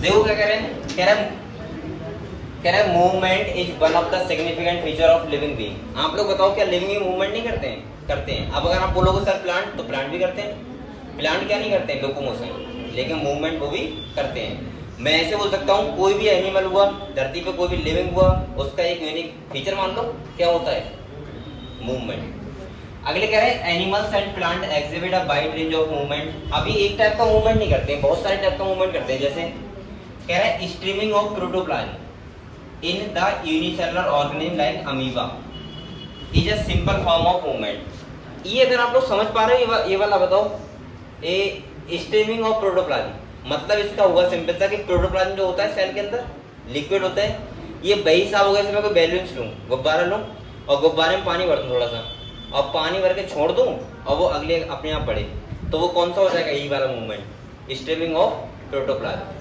मतलब अंदर जो प्रोटोप्लाज्म है उसके द्वारा जो मूवमेंट होगा उसको क्या बोलेंगे, यही वाला, ठीक है, ये अमीबा वाला। कह रहे हैं amoeba is simple form of movement. अगले कह रहे हैं मूवमेंट ऑफ सीलिया। आपको पता है सीलिया किसके पास होते हैं, पैरामीशियम, सही है, उसके द्वारा होते हैं। फ्लैजेला आपको पता है किसके पास होता है, गोनियोलिक्स हो गया, एवलिना हो गया, बैक्टीरिया हो गया, इन सबके पास क्या होते हैं, फ्लैजेला, यानी कि फ्लैजेला के द्वारा ये मूवमेंट करते हैं। अगले कह रहे हैं एंड टेंटिकल्स। आपने हाइड्रा देखा था, हाइड्रा में किसके द्वारा हुआ था, टेंटिकल्स होते हैं, उसके द्वारा ये अगले बढ़ता है। अगले कह रहे हैं are so by many organism. Human being कैसे करता है बेटा, limb, jaw, eyelid, tongue, etc, some of the movement result in a change of place और लोकोमोशन। सच वॉलंटरी मूवमेंट हम लोग क्या बोलते हैं इसको, यानी कि हम बोल सकते हैं कि हम जब मूवमेंट करते हैं तो कुछ मूवमेंट में ऐसा होता है कि हमारा लोकेशन चेंज होता है, हमारा प्लेस चेंज होता है, और अगर प्लेस चेंज हो रहा है इसका मतलब हम उसको क्या बोलेंगे, लोकोमोशन, ठीक है। अब ऐसा नहीं कर सकते, हाँ ठीक है, ऐसा नहीं कर सकते कि आप जॉ का मूवमेंट कर रहे हैं तो आप लोकोमोशन कर लोगे। कुछ है सम, ये लिखा हुआ है सम मूवमेंट। सम का मतलब जैसे हमारे हाइड लिम्ब हो गए, अगर हम मूवमेंट करेंगे तो हम क्या करेंगे, लोकोमोशन। और यहाँ वॉलंटरी को बोला बेटा, क्योंकि साफ साफ हम स्केलेटल मसल के द्वारा ही मूवमेंट करेंगे तभी लोकोमोशन होगा। अब ऐसा नहीं कि आपके अंदर अगर इनवॉलंटरी ऑर्गन है उनमें मूवमेंट हो रहा है तो आप बताओ क्या लोकोमोशन होगा? नहीं। अगले कह रहा है बेटा walking, running, climbing, flying, swimming are all some form of locomotory movement. Locomotory structure need not be different from those affecting the other type of movement, for example paramecium. अब बेटा एक बात सुनो, यहाँ पे क्या कह रहा है, ये कह रहा है कि यहाँ पे ऐसा नहीं है कि अगर कोई लोकोमोटरी स्ट्रक्चर है मान लिया, वो हेल्प खाली लोकोमोशन में ही करेगा, वो हेल्प और भी कई कामों में कर सकते हैं। जैसे आपने टेंटिकल्स देखे थे हाइड्रा में, क्या बताओ वो खाली मूवमेंट में हेल्प करते हैं? नहीं, फूड गैदरिंग, डिफेंस करने में बहुत सारे काम करवाता है। ऐसी पैरामीशियम, क्या पैरामीशियम को सीलिया हेल्प करते हैं खाली वही करवाने लोकोमोशन? नहीं। आपको बताया जो फूड गैदरिंग करता है वो भी गलेट में जो अंदर फूड भेजता है वो किस तरह भेजता है? सीलिया के थ्रू। ऐसे हम लोगों में अगर फीमेल रिप्रोडक्टिव ट्रैक्ट में सीलिया होते हैं, क्या वो मूवमेंट खाली एक कोई अगले लेके आ रहे हैं? नहीं, वो और भी हेल्प करते हैं, ट्रैकिया हमारे डस्ट पार्टिकल को रोकते हैं।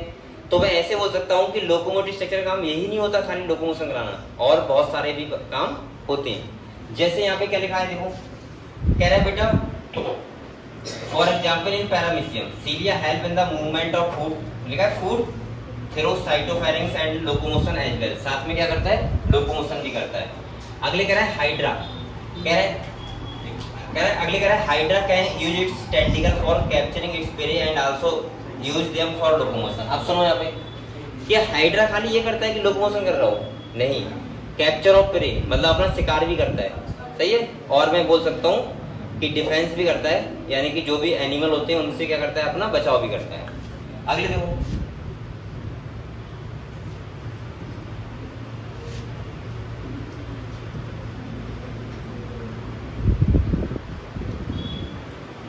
कह रहे tentacles for capturing its prey and also use them for locomotion. We use लिव for change in body posture and locomotion as well. The above observation suggest that movement and locomotion can not be study separately. क्या हम locomotion और movement को अलग पढ़ सकते हैं? नहीं, क्योंकि मैंने बोला है ऑल लोकोमोशन को ऑल लोकोमोशन आर मूवमेंट। तो यहाँ पे देखो कह रहा है the two may be link by starting that. अब यहाँ पे कह रहा है all locomotion are movement but all movement are not. बेटा इसको उल्टा भी कर देता है, ध्यान रखना। कहीं आप लोग को वहां लिखा तो था कुछ ऐसा ऑल लोकोमोशन आर मूवमेंट, उसने कह दिया ऑल मूवमेंट आर। तो तुमको वहां ने बताया था इस टाइप का एक सेंटेंस था, जैसे रटने रहते मंगल वंदे मंगलहारी, ऐसे नहीं रटना है आपको। आपको ध्यान भी रखना है कि स्टेटमेंट में क्या कह रहा है। बहुत बच्चे ऐसी गलती करते हैं, उन्हें खाली स्टेटमेंट रट लेते हैं बस। अब बुक पता क्या करेगा, all movement are locomotion but all movement are not, मतलब but all movement are not locomotion. अब क्या करोगे आप? तो सही तो है यार, ये तो सर ने बोला था, मैंने नहीं बोला था, मैंने बोला था ऑल लोकोमोशन आर मूवमेंट, ठीक है। अगले कह रहे हैं method of locomotion perform by animal very with their habitat and them demand of the situation. आप लोग बताओ बेटा, अगर हम लोकोमोशन करते हैं तो वो किस बात पर डिपेंड करता है? पहला हैबिटेट, और दूसरा डिमांड क्या है, उस टाइम सिचुएशन क्या है। जैसे अभी आपको घर जाना है तो आप क्या करोगे? पैदल जाओगे, ठीक है, तो आप वॉकिंग करते हुए जाओगे। ऐसे ही आप लोग अगर स्विमिंग कर रहे हो तो अलग टाइप से करोगे, तो वही है यहाँ पे। अगले कह रहा है बेटा locomotion generally for search for food, shelter, made suitable building, ground fibre, climatic condition और the escape from enemy creator. यानी कि वो डिपेंड करता है कि आप क्या काम कर रहे हो। जैसे आपको पता है यहाँ पे फूड के लिए बहुत एनिमल लोकोमोशन करते हैं, दूसरा बहुत ऐसी जगह रहने के लिए, सही है, वो करते हैं। तो बहुत सारे यानी कि कुछ लोग ऐसे होते हैं एनिमी यानी कि शत्रु से बचने के लिए लोकोमोशन करते हैं, तो अलग अलग टाइप से लोकोमोशन कर सकते हैं। अब अगले हमारा आता है टॉपिक टाइप ऑफ मूवमेंट। क्या था बेटा? तो देखो कह रहे cells of the human body exhibit 3 main type of movement. पहला लिखा है अमीबॉइड, बताओ कहाँ पे होता है? WBC, ध्यान है आपको, उसमें अमीबॉइड मूवमेंट होता है। दूसरा कह रहा है सीलियरी, और तीसरा कौन सा कह रहा है? मस्कुलर। सीलियरी मतलब सीलिया के द्वारा, मस्कुलर मतलब मसल्स के थ्रू। अब देखो यहाँ पे क्या कह रहा है,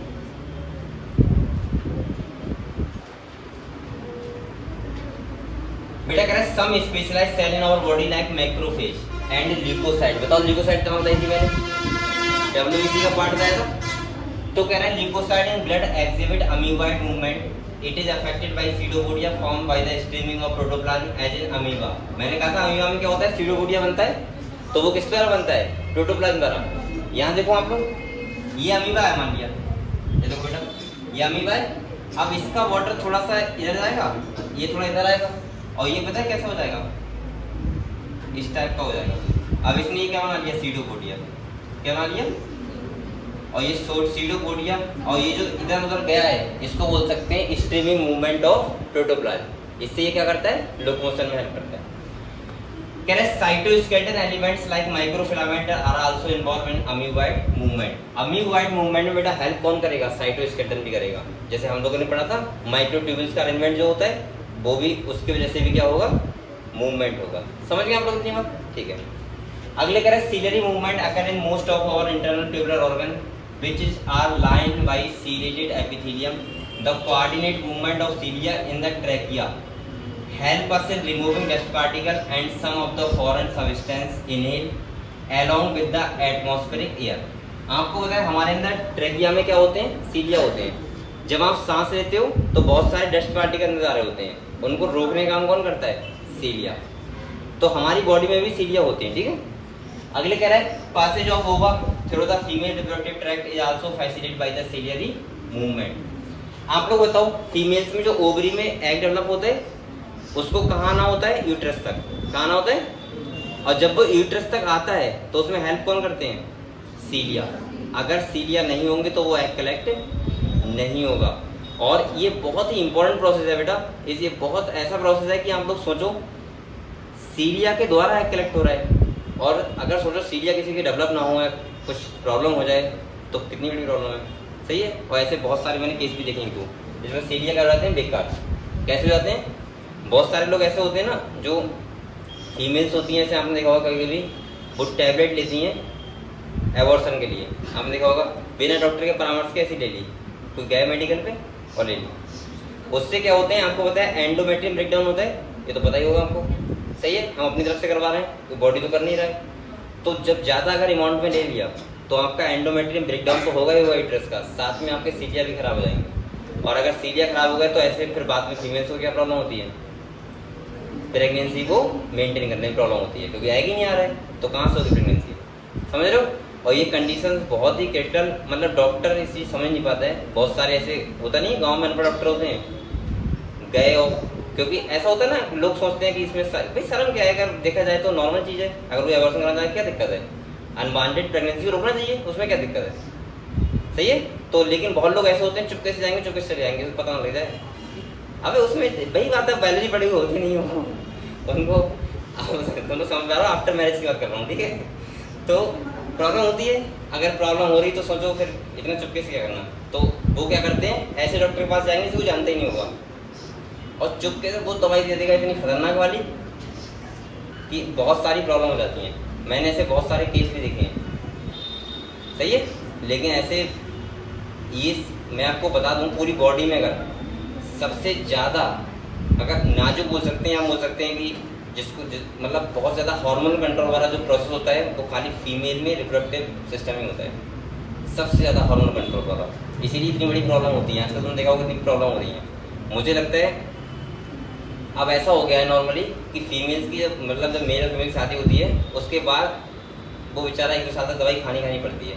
ऐसा कोई है ही नहीं, मैंने देखा ही नहीं फीमेल्स की प्रेगनेंसी मेंटेन करने से पहले डॉक्टर से परामर्श ना ले, क्योंकि हम लोग खान पान हमारा हम लोगों का ऐसा हो गया है। क्या तुमने पहले देखा था, आज 10 साल पहले जाओगे आपने देखा होगा नॉर्मल डिलीवरी होती थी, उसके बाद बच्चा भी स्वस्थ होता था और फीमेल भी सारे काम करती थी और प्रेगनेंसी मेंटेन बहुत आराम से जाती थी। अब तो यही प्रॉब्लम समझ नहीं आता है कि क्या चल रहा है, ठीक है, और वो क्यों चल रहा है आप समझ सकते हो, ठीक है। मैं आपको डिटेल में बात करूंगा इसकी रिप्रोडक्टिव हेल्थ में, ठीक है, आपको समझाऊंगा ऐसा क्यों होता है। चलो अगले देखो, कह रहे movement of our limbs, jaw, tongue etc are require muscular movement, और कह रहे the contractile property of muscle are effectively used for locomotion and other movement. आप लोग बताओ बेटा, अगर मसल्स की कॉन्ट्रैक्टाइल प्रॉपर्टी ना होती तो क्या हम लोकोमोशन कर पाते, नहीं कर पाते। हम मूवमेंट कर पाते, क्या नहीं कर पाते। तो मसल अगर कॉन्ट्रैक्शन रिलैक्सेशन हो रहा है मसल्स में, इसका मतलब हम लोग क्या कर पा रहे हैं, मूवमेंट और लोकोमोशन। अगले देखो बेटा, कह रहा है majority of multicellular organism locomotion require perfect coordinated activity of muscular skeleton and neural. आप लोग बताओ, ये इंपॉर्टेंट है बेटा, यहाँ देखो, ये अंडरलाइन करो यहाँ पे, वो पूछ सकता है यहाँ से, कहा गया हाँ, अगर वो कहे locomotion require a perfect coordinate activity, वो मस्कुलर पहला, दूसरा स्केलेटल और तीसरा न्यूरल। बच्चे बेसिक जल्दीबाजी में क्या लगा देते हैं, खाली मस्कुलर। अगर आपसे कहे कि लोकोमोशन में कौन कौन सी प्रॉपर्टी इन्वॉल्व होती है, कौन कौन से हमारे सिस्टम इन्वॉल्व होते हैं, तो आप खाली ये मत लगाते हैं ना मस्कुलर। स्केलेटल के बिना क्या हो पाएगा, नहीं। बोन्स के बिना हो पाएगा, नहीं।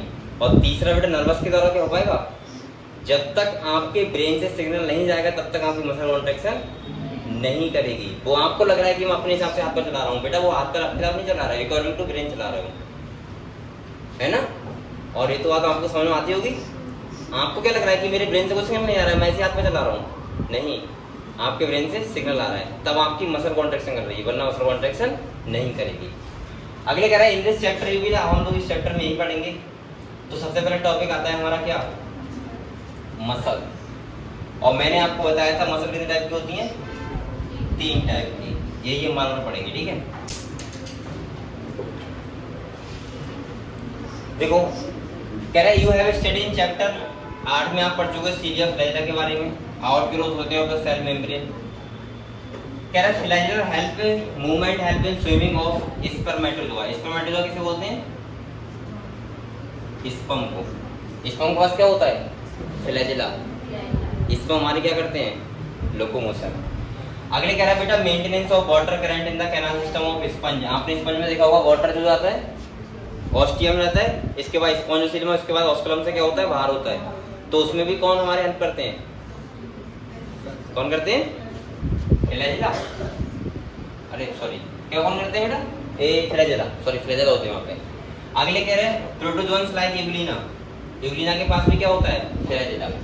ये फ्लैजिला मैंने आपको बताया था नंबर में कम होते हैं, सीलिया नंबर में बहुत सारे होते हैं। फ्लैजिला लार्ज होते हैं, सीलिया कैसे होते हैं, स्मॉल होते हैं। सीलिया आप लोग ऐसे मान के चलो जैसे छोटे छोटे हेयर लाइक, आपने पैरामीशियम देखा है, जैसे हमारे बाल हैं, सीलिया मान लो। अगर ये कुछ एक्टिविटी कर रहे होते अपने आप से तो इनको सीलिया मान लेते हैं। अब ये अपनी तुम्हारी बॉडी थोड़ा धकेल देंगे, एक सेल है कोई सिंगल सा, उसे धकेल सकते हैं आराम से एक साथ ऐसे मूवमेंट करके। फ्लैजिला कैसा होता है, जैसे मैंने कहा था पतंग की पूंछ होती है जो, सिंपल सा वैसा ही, वो पीछे होता है, आराम से क्या करवाता है, उसको लोकोमोशन करवाता है। अगले कह रहे हैं बेटा अबाउट 40 से 50% of the body weight of a human adult is contribute by the muscle. मतलब 40 से 50% किसका वेट होता है हमारी बॉडी में, मसल्स का। कह रहा है they have special property like extensibility, contractibility, extensibility and elasticity. आपको पता है मसल्स को हम स्ट्रेच कर सकते हैं, बताइए तो, कॉन्ट्रैक्ट कर सकते हैं, ये सब इसकी प्रॉपर्टी होती है मसल्स की। कह रहा है muscles have been classified using different criteria namely location, appearance और नेचर ऑफ रेगुलेशन। तो मैंने लोकेशन का मतलब क्या बताया था, जैसे स्केलेटल मसल है वो किससे अटैच होगी, बोन से। ऐसी अपीयरेंस मतलब कि उस पे एक्टिन फिलामेंट है या फिर नहीं है, एक्टिन मायोसिन। तीसरा मैंने कहा था नेचर ऑफ रेगुलेशन का मतलब है वो वॉलंटरी है फिर इनवॉलंटरी है। तो हम 3 टाइप से देखते हैं, पहला क्या देखते हैं लोकेशन, दूसरा क्या देखते हैं बेटा अपीयरेंस वो दिख कैसे रही है, और तीसरा देखते हैं उसका रेगुलेशन कैसे है, वॉलंटरी है या फिर इनवॉलंटरी। तो देखो 3 टाइप का है, पहला है स्केलेटल, दूसरा है विसरल और तीसरा है कार्डियक। विसरल को हम लोग स्मूथ भी बोलते हैं, क्या बोलते हैं बच्चों, स्मूथ। कहाँ गया, स्मूथ, ठीक है बेटा।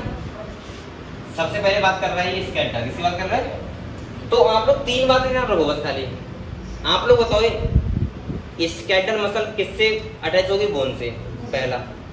दूसरा बताओ कॉन्ट्रैक्शन करेगी नहीं करेगी, करेगी, इसका मतलब वो कैसी होगी, स्ट्रिप्टेड। और तीसरा कैसी होती है, वॉलंटरी, यानी कि हमारे सिग्नल के अनुसार वो क्या करती है, वर्क करती है। बस यही तो लिखा हुआ है यहाँ पे, पढ़ाऊँ क्या। देखो कह रहा है closely associated with the skeletal component, दूसरा कह रहा है बेटा ये स्ट्रिप्टेड होगी, और तीसरा यानी कि इसको क्या बोलते हैं, स्टेटेड।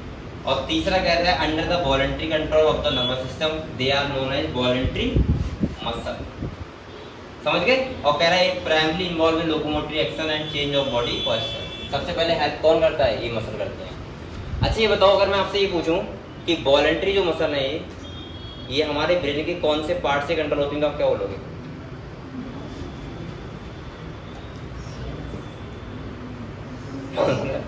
पीएन से तो हो गया होगा, पीएन से कौन से पार्ट से बताओ। अबे गधो सीआर से हैं? बताना उल्टा ही है। एसएनएस सोमेटिक नर्वस सिस्टम, मैंने कहा था सोमेटिक वाला कौन से कंट्रोल करता है? वॉलंटरी, अभी तो हमने पढ़ा था पीछे। और ईएनएस वाला कौन सा करता है? इनवॉलंटरी। आप लोग ऐसे ना करो, देखो ईएनएस का मतलब ऑटोनॉमिक होता है। बेटा आप लोग बताओ, इतना तो समझदार हो, अगर मैंने कई बार आपको बताया हार्ट बीट हो गई हमारी, कार्डियक एक्टिविटी मतलब, और हमारी रेस्पिरेटरी एक्टिविटी हो गई, ये सब किससे कंट्रोल होते हैं? ऑटोनॉमिक से। किससे होते हैं? तो जो बच्चा वो ऐसा ना सोमेटिक, और सोमेटिक का मतलब जो हमारे स्केलेटल मसल से कनेक्शन रखता है, यानी कि मैं बोल सकता हूँ वॉलंटरी फंक्शन कंट्रोल करता है। ठीक है, अगले देखो बच्चों, विसरल की बात करूं तो मैंने क्या बोला था? इनसे विसरल ऑर्गन बने होते हैं, यानी कि हमारे अंदर के बॉडी पार्ट, बॉडी ऑर्गन बने होते हैं। जैसे आपका एलिमेंट्री कैनाल हो गई, रिप्रोडक्टिव ट्रैक्ट हो गया, ये सब किससे बने होते हैं? Visceral muscle. ये कॉन्ट्रैक्शन नहीं करती है, तो इसीलिए कैसी होगी? अनस्ट्रिक्टेड, मतलब यहाँ पे एक्टिन और मायोसिन फिलामेंट नहीं होंगे। समझ गए? ठीक है, तो कह रहा है बेटा visceral muscle are located in the inner wall of hollow visceral organ of the body like alimentary canal लिखा है, reproductive tract. They do not exhibit any striation, यानी कि चिकनी एफिशिएंसी बोलते हैं, and are smooth in appearance, hence they are, इसीलिए इसको क्या बोलते हैं? Non striated muscles. इस पे कोई भी एक्टिन मायोसिन फिलामेंट नहीं होगा। अगर एक्टिन मायोसिन फिलामेंट होता तो हमारे अंदर के ऑर्गन पता है फड़कते बार बार, अरे भाई किडनी फड़क देगी, कुछ फड़क रहा है, ठीक है, लेकिन ऐसा नहीं होता है, वो ऐसे रहता है जैसा है। ठीक है, जैसे हमारा हार्ट कॉन्ट्रैक्ट कर रहा है क्योंकि उस पे एक्टिन मायोसिन फिलामेंट है। Their activity are not under the voluntary control of the nervous system and are therefore known as involuntary muscles, यानी कि इनका वॉलंटरी कंट्रोल नहीं होता है। ये बहुत अच्छी बात नहीं है, इनवॉलंटरी कंट्रोल है, मतलब हमारे कंट्रोल नहीं है, वरना तो हम बहुत परेशान करते हैं अंदर के ऑर्गन को, है ना भाई। बार बार अपनी हार्ट बीट बढ़ा रहे थे, बार बार कम कर लेते, बार बार अपना ब्रीथिंग बढ़ा सकते थे, बार बार कम कर सकते थे, है ना। ये कहते किडनी में रुक जा, थोड़ी देर आराम करने दें, तो ऐसा नहीं है, अच्छी बात है। वरना तो मैंने कहा था सुसाइड करने का प्रोसेस कितना आसान हो जाता, वही हम लोग कहते हार्ट रुक जा, अब दिखता बहुत बेकार दिन चल रहे हैं, थोड़ी देर रुक जा, रुकता नहीं है तो खत्म ही रहता है। ठीक है, तो अजीब चीज है। अगले कह रहा है they assist for example in the transportation of food through the digestive tract and gamete through the genetic tract. ये समझ गए आप लोग? ठीक है, तीसरा, अच्छा अगर सोचा जाए बच्चों तो ये कितना कितना एक अजीब प्रोसेस है कि अगर ये आदमी मिलकर 10% 90% सोचते नहीं है कि हम तब सोचते हैं जब किसी की डेथ हो जाती है और हम जाते हैं वहाँ पे, है ना, कोई खास आदमी की, तो समझ में आता है कि लाइफ का एक एक दिन कितना इम्पोर्टेंट हमारे लिए प्ले रोल करता है, कितना इम्पोर्टेंट। सबको एक अगर कोई क्लोजली तुम्हारा ऐसा कोई किसी की डेथ हुई तो हमको एक पता लगेगा, उस दिन सोचते हैं हम लोग ये बात कि अगर एक आदमी की डेथ हो जाए तो वो लाइफ में अब दोबारा कभी वापस नहीं आएगा। ये सोचने वाली बात है, समझो कितनी बड़ी बात है। कितना भी रुपया हो आपके पास, कितना भी कुछ भी कर लो, कितनी भी तरह, ऐसा भी तो नहीं है कि आप लोग एक पेपर होता है कि क्वालिफाई कर देंगे तो वापस आ जाएगा वो इंसान, ऐसा भी तो नहीं है भाई, कभी भी वापस नहीं आता। और ये सोचो तो अगर हम देखा जाए तो हमारी लाइफ का एक एक दिन, जो हम लोग कहते नहीं है कि अरे यार जनवरी निकल जाए जल्दी से, फरवरी आ जाए, अब एक गधो सोचा करो एक एक घंटा कितना इंपॉर्टेंट आपके लिए। और अगर आप किसी आदमी से ये कहोगे, अगर किसी आदमी से ये कहोगे तो 10 दिन का बच्चा है, तो वो मानेगा नहीं कभी। और जब आदमी की डेथ हो जाती है तो पता लगता है कि यार इतना अच्छा व्यक्ति कैसे जा सकता है एकदम से। हम लोग सोचते हैं कि 20 साल बाद ये करेंगे, 30 साल बाद ये करेंगे, है ना, ये घर बना दे, नौकरी मिल जाए, और बेटा 1 सेकंड का खेल है खाली, बस सब नौकरी रुपया ये सब इतना टेंशन लेता है ना आपकी दुनिया जिंदगी में। और मुझे लगता है कि मुझे ऐसा लगता है कि बहुत लोग ऐसे होते हैं, अगर देखा जाए तो उन्हें ऐसा लगता है, उन लोगों को देख के ऐसा लगता है कि ये लोग शायद 10,000 साल जिएंगे ना, क्या इतनी टेंशन लेते हैं अपनी लाइफ में, लेते हैं। अगर कोई बच्चा थोड़ा सा कुछ कहते, अरे उसको एकदम चढ़ गया, एकदम बताइए, छोटा भाई कुछ कहते उसे बहुत मानने लगे, या थोड़ी सी गलती हो जाए, जैसे मान लीजिए 10th में से नंबर कम आए किसी बच्चे के, अब तो बड़ा भाई उसमें दह थप्पड़, अबे यार 20-50-60 साल की लाइफ है, अगर थोड़े नंबर कम आ गए होगा, अगर समझदार होगा तो अपने आप से कुछ कर लेगा। और देखा जाए तो सब 1 मिनट का खेल है, खाली 1 मिनट का बस। और ये आपने बड़े करीब से देखा होगा तो हमको पता होगा, है ना।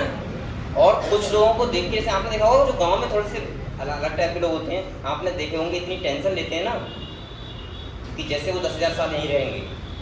आपने देखा होगा कुछ लोग जैसे छोटी वाली लड़ाई करना, इतना जलना दूसरे आदमी से, चोरी करना। जैसे मैंने सपोज मानो कि एक आदमी है, मान लिया, मैं कुछ बोलूँगा तो नहीं कौन है, मतलब है, जैसे मैंने देखा है एक आदमी को, आदमी काफ़ी जैसे है, मतलब शादी होती उसकी। अब वो इतना ज़्यादा, मतलब उसने कभी, मुझे लगता है कि बाहर निकल के कभी नवाब नहीं देखा गाँव से जाके, रुपया उसने 10 लाख कमा लिया मान लो, उससे ऐसा लगता है कि मैं 50,000 साल जीऊँगा पता नहीं क्या। अबे भाई 1 मिनट का खेल है खाली, जिस दिन गुजर जाओगे सब नहीं रखा रह जाएगा।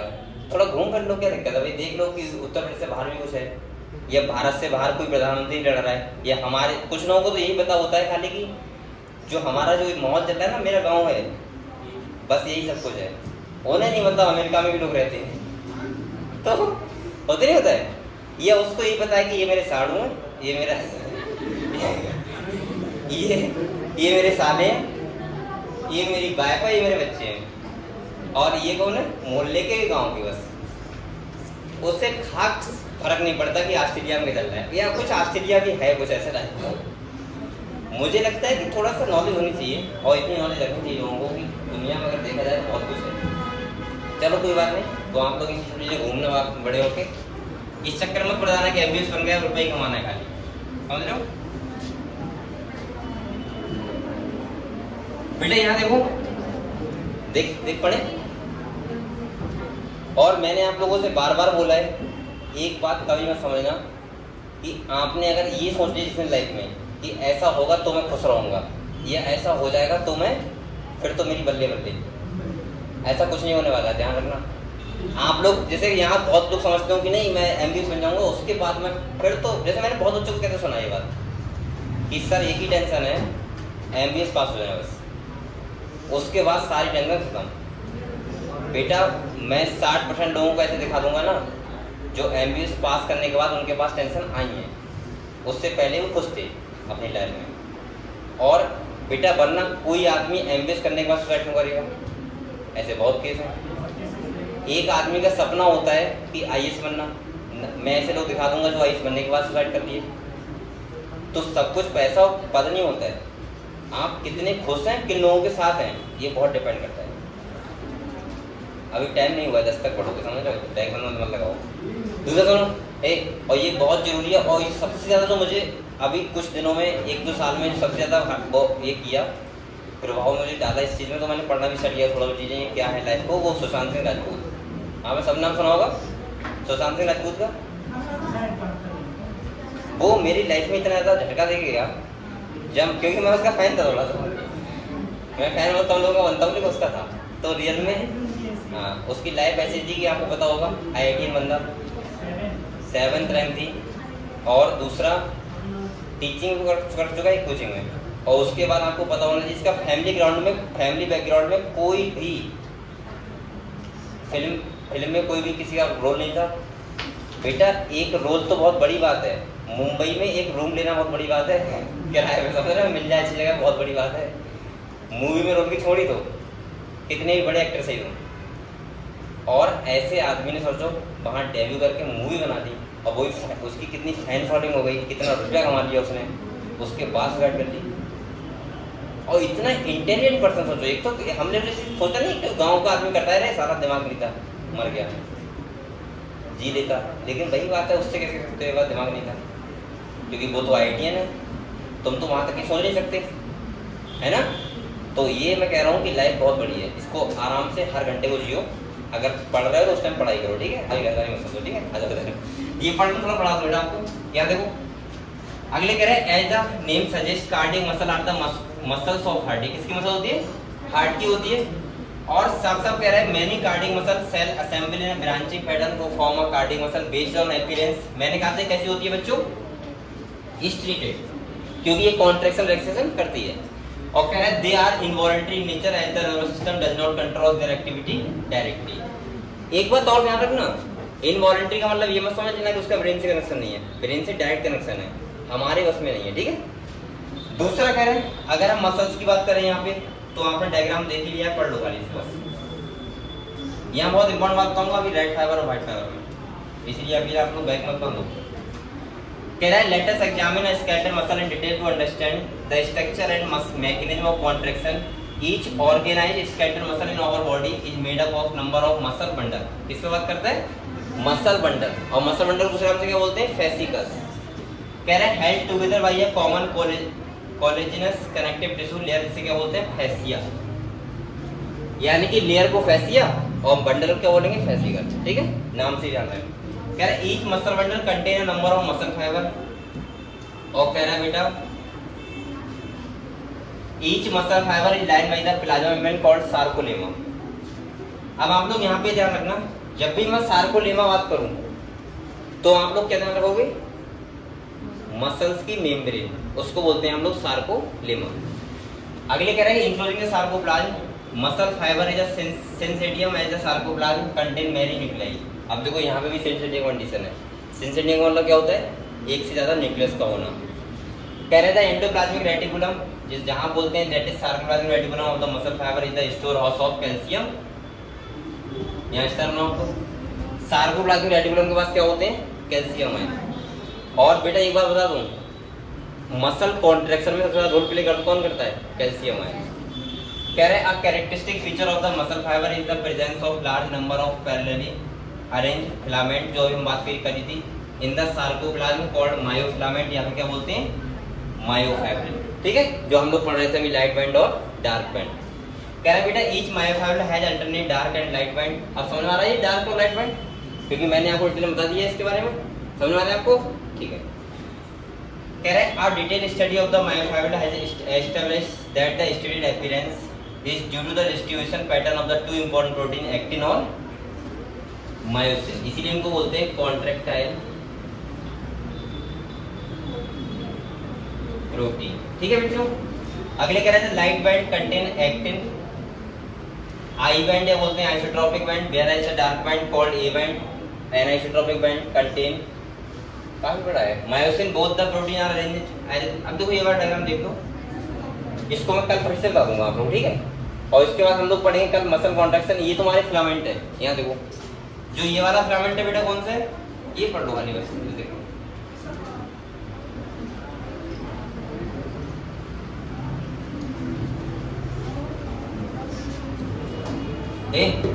यहाँ देखो ये वाला फिलामेंट जो है, ये वाला कौन सा है बेटा? मायोसिन। कौन सा है? और ये वाला कौन सा है? एक्टिन। ये एक्चुअली फिलामेंट ऐसे होते हैं जो आपको दिख रहे हैं। अगर हम एक्टिन फिलामेंट की बात करें तो तीन टाइप के प्रोटीन है, एक है ट्रोपोनिन, एक है ट्रोपोमायोसिन और एक है एफ एक्टिन। ये क्वेश्चन बहुत बार पूछा चुका है, सही है। एक्टिन फिलामेंट में कितने टाइप के प्रोटीन इन्वॉल्व होते हैं? तो कौन कितने? एक्टिन, ट्रोपोनिन और ट्रोपोमायोसिन। दूसरा ये वाला फिलामेंट कैसा लग रहा है आपको? सामने से लग रहा है ना? ये कौन सा है? Actin filament. कौन सा है? ऐसे ना दो सांप ऐसे हैं, ठीक है। अगले बेटा यहाँ पे पता है जो होता क्या है? आप लोग सुनो, जो मैं कह रहा था हेड फिट होता है किसका? एक्टिन का, वो सॉरी मायोसिन का। किससे? एक्टिन से। तो किस साइड होता है? वो इस साइड होता है, ट्रोपोनिन साइड। जब तक ट्रोपोनिन नहीं हटेगा, इसका मतलब जब तक कैल्शियम आयन रिलीज नहीं होंगे, कैल्शियम आयन रिलीज होते हैं, इससे बाइंड होते हैं, तभी हटता है। और जब ये हटता है तो इसका हेड फिट होता है इससे, और जब इसका हेड फिट होता है उसे बोलते हैं क्रॉस ब्रिज। क्या बोलते हैं बच्चों? और जब ये क्रॉस ब्रिज बन जाता है उसके बाद ये सिलेक्ट करवाता है, तभी तो कैल्शियम आयन अगर आपकी बॉडी में कम है तो इसका मतलब मसल कॉन्ट्रैक्शन नहीं होगा। अगर हम ये वाले मायोसिन फिलामेंट की बात करें तो इसका हेड होता है ये ऊपर वाला, ये देखो एक्टिन बाइंडिंग साइड है ये, और ये क्या है? एटीपी बाइंडिंग साइड, ठीक है। और इसके बाद ये क्या है? टेल। क्या है बेटा? टेल। तो हम इसके बारे में चलो कल ही बात करेंगे, डिटेल में करेंगे, थोड़ा और समझाऊंगा इसको। इसके बाद हम ओवरऑल मसल कॉन्ट्रैक्शन पढ़ेंगे और इसके बाद हम लोग पढ़ेंगे स्केलेटल सिस्टम के बारे में कल, ठीक है। तो आप लोग सब लोग इंपॉर्टेंट चैप्टर मिस मत करना। चलो ठीक है, कल पढ़ते हैं।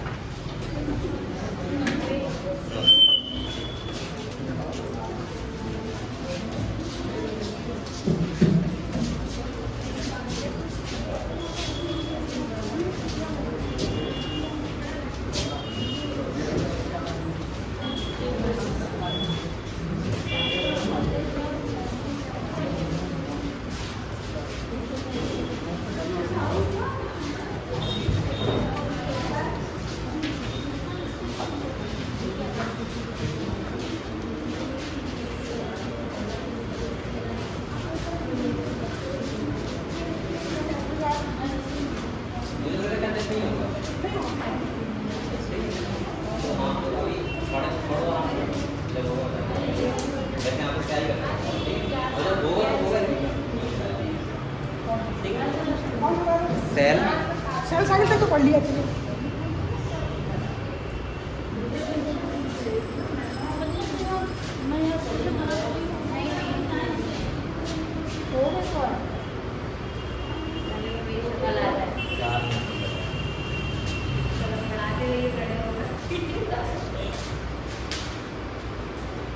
कौन चैप्टर में लिखे हुए हैं? लिखे हुए नहीं है, सिर्फ 3 तक तो कंप्लीट है, मतलब तो अच्छे से सेल वाले तक।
मैं समझ गया, वो कनेक्ट नहीं था।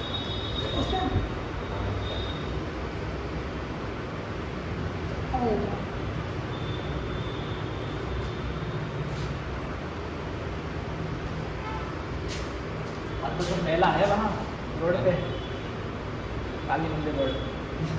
उसी के अच्छा वो लेफ्ट किस बात का मेरा लगता है? पता नहीं सर, पता नहीं। अच्छा वो समझ गया, हमारे मकान के सामने रखता है। हाँ वहीं पर तो मेरा वो सर मिले थे सुबह आदत है।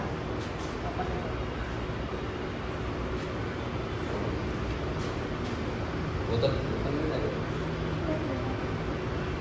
ठीक है ठीक है, मैं देख सकता हूँ।